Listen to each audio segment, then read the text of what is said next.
Hey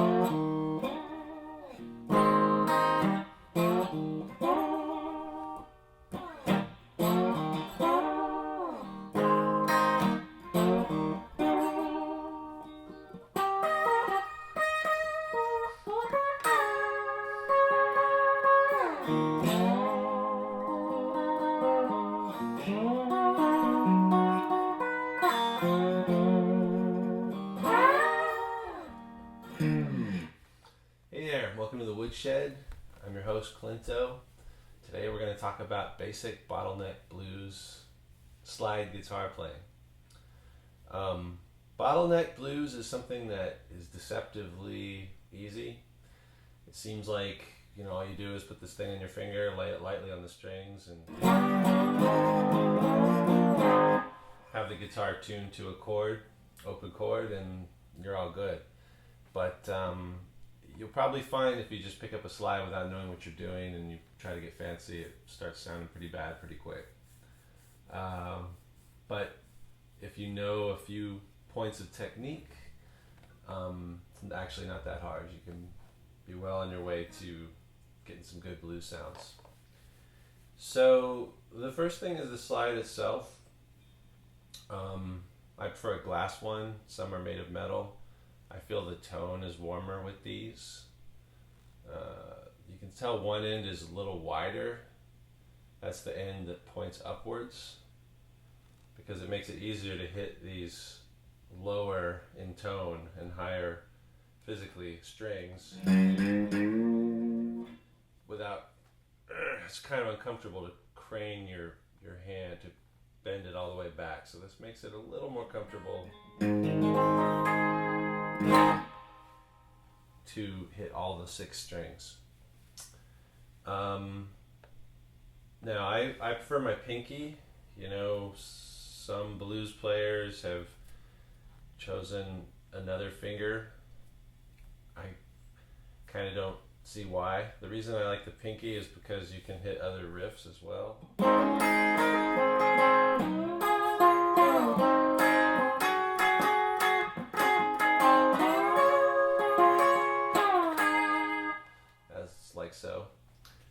Which would be really hard if it was on another finger. Also, you want to make sure you can dampen it, which we'll talk about in a moment as well. So when you make a note with the slide, you want to be above the fret, as if you were laying your finger exactly parallel with the fret and not right behind it as you do when you're playing normally.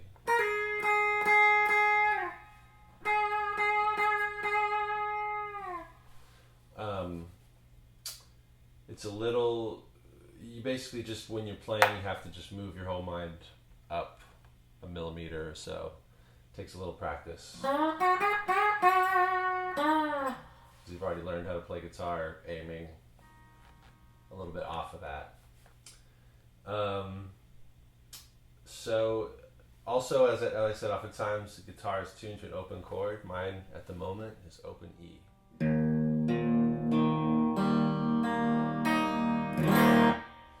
But it doesn't have to be. You can play in a standard tuning.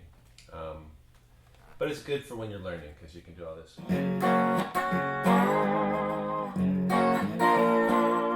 Just make basically songs without doing any more than, fretting on one fret.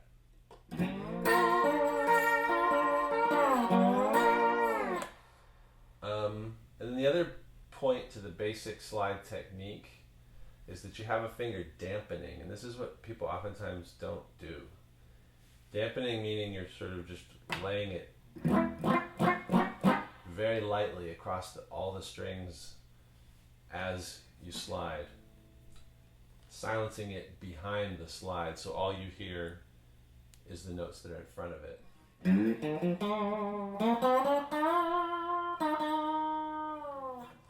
The reason for this is if you don't do this, there will also be notes played behind the slide.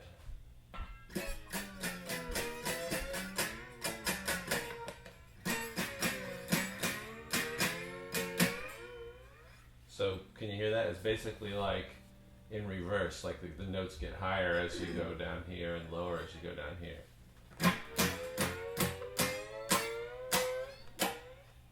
So you don't want to be hearing that because the notes will be in a totally different scale and totally out of tune with whatever you're playing. Even though they're much quieter, it just leads to a sloppy sound.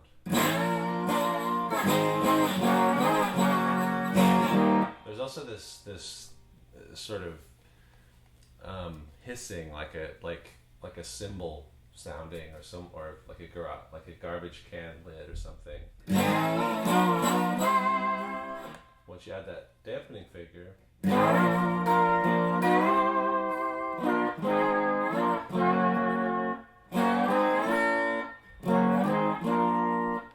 so subtle, but the difference I'm sure you can hear. And it makes especially a difference when you're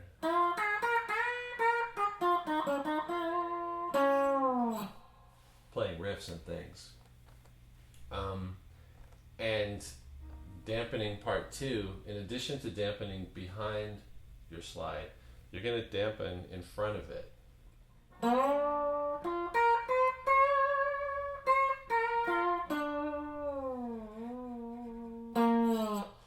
Because it's very difficult. I guess some people just try and move the slide so it's, only on the strings you want to hear and not on the ones that you don't.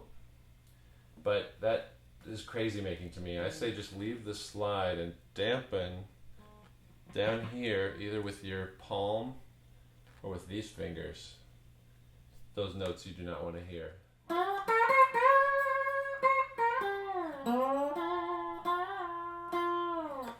And when you get to the advanced slide lessons, there'll be more on this, because there's definite, once it gets fancy, there'll be chords where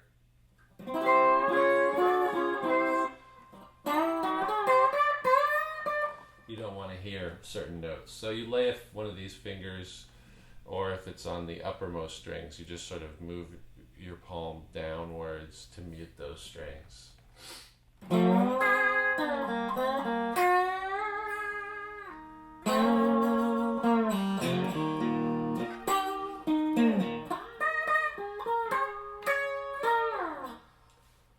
So I believe that's it for the basics. Now let's look at a couple of basic licks with this style.